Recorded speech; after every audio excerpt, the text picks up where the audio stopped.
Hi, welcome to the channel. Have you ever wondered what Bitcoin and crypto really are? What if money didn't need banks at all? That's exactly what cryptocurrency promises. Chapter 1.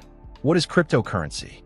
Cryptocurrency is digital money created and stored online.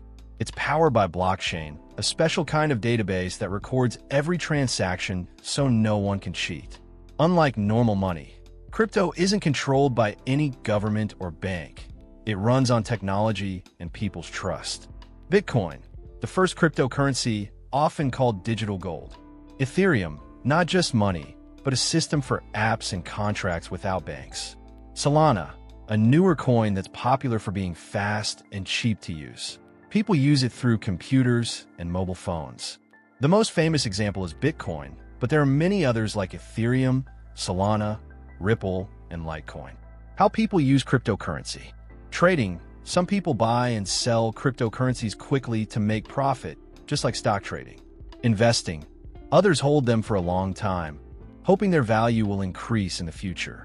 Buying things, in some places you can use cryptocurrency to pay for food, online shopping, travel tickets, or even cars. So, cryptocurrency is not just internet money.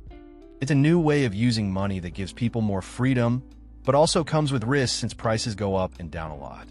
So how does this mysterious digital money actually work, and why does it matter? Let's break it down step by step. Chapter 2. How cryptocurrency works. The problem with regular money. Let's say Alex wants to send $100 to Sarah, who lives in another city. Normally, this goes through a bank. The bank checks, verifies, and takes a small fee. It also takes time. The crypto way. Now imagine Alex uses Bitcoin. He doesn't need a bank. He sends Bitcoin directly to Sarah's digital wallet. First, cryptocurrencies are not physical coins you can hold. When you see a Bitcoin picture, that's just a visual. Crypto is purely digital. It's a unit of value recorded as entries on a global digital ledger called a blockchain. So when Alex sends 0.01 BTC to Sarah, no coin jumps from phone to phone. Instead, the network updates a shared notebook that proves Sarah now owns that 0.01 BTC. Quick history and creators of cryptocurrency. Cryptocurrency began as an idea to move money without banks. The very first crypto, Bitcoin, was proposed in a white paper by a pseudonymous author called Satoshi Nakamoto in 2008. And the Bitcoin network started in January 2009. Bitcoin is often called digital gold because many people use it as a store of value. Next came Ethereum, proposed by Vitalik Buterin in 2013, and launched as a network in 2015.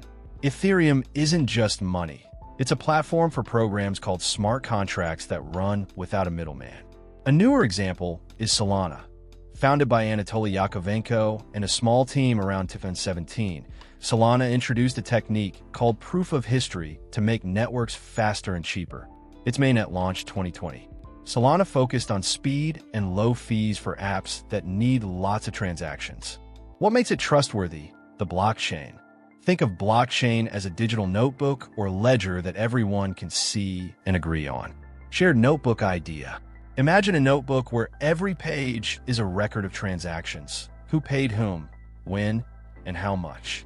Instead of one person keeping it, thousands of people keep the same notebook. If Alex pays Sarah 1 Bitcoin, that line gets written on the next page. Each page of this notebook equals a block. Once a page is full, it's sealed and added to the chain of earlier pages. That's the blockchain. The chain grows forever as new transactions keep coming. Why it's secure? Once a block is sealed, nobody can erase or change it.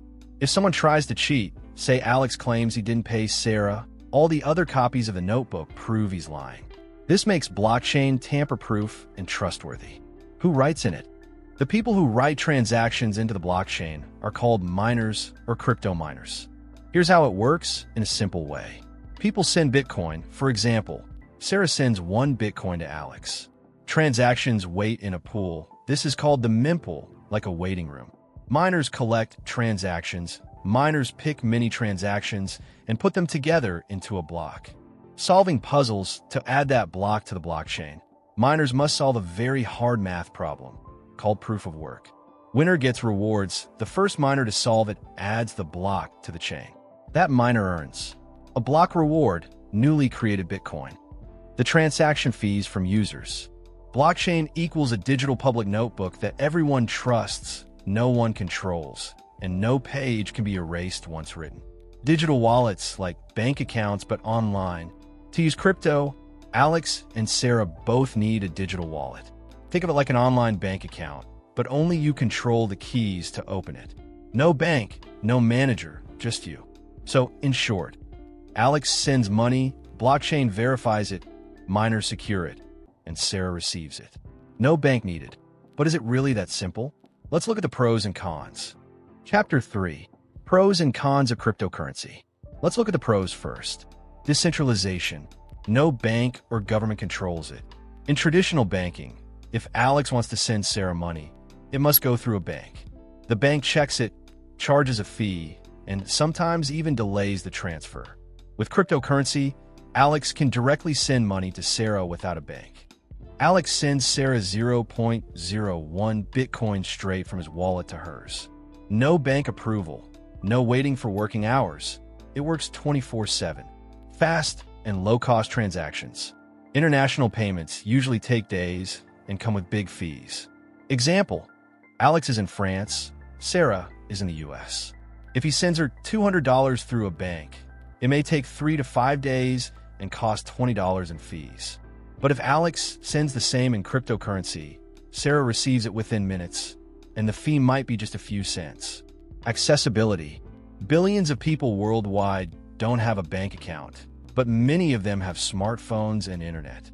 Example, imagine Sarah doesn't have a bank account, but she still needs to save or receive money. With crypto, Alex can send her funds directly, and she can store it safely in her digital wallet. Security and transparency.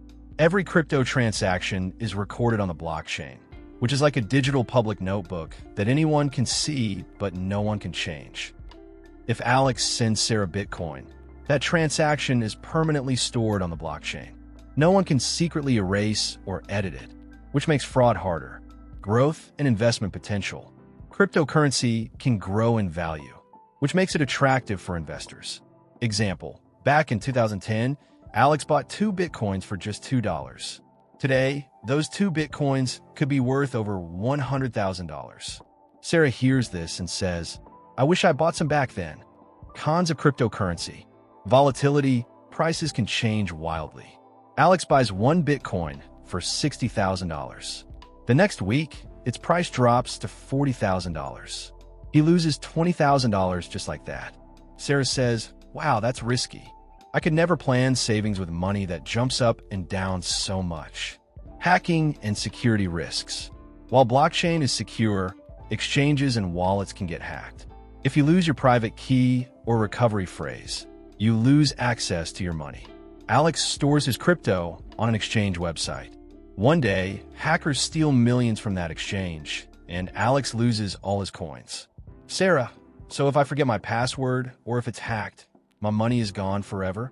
Alex, exactly, there's no reset password or customer care like banks.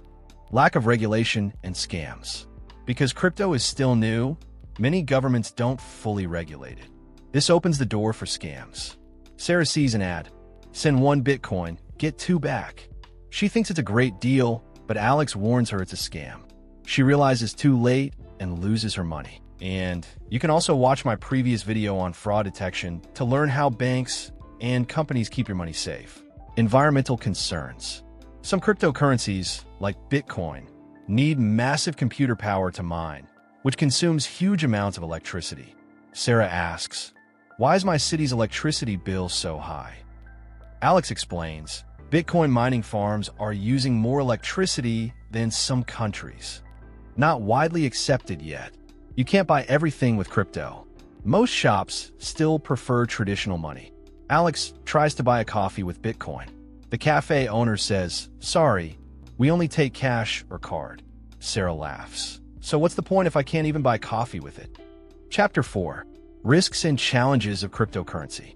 Volatility versus stability. Crypto. Prices move wildly. Main reasons for volatility are limited supply.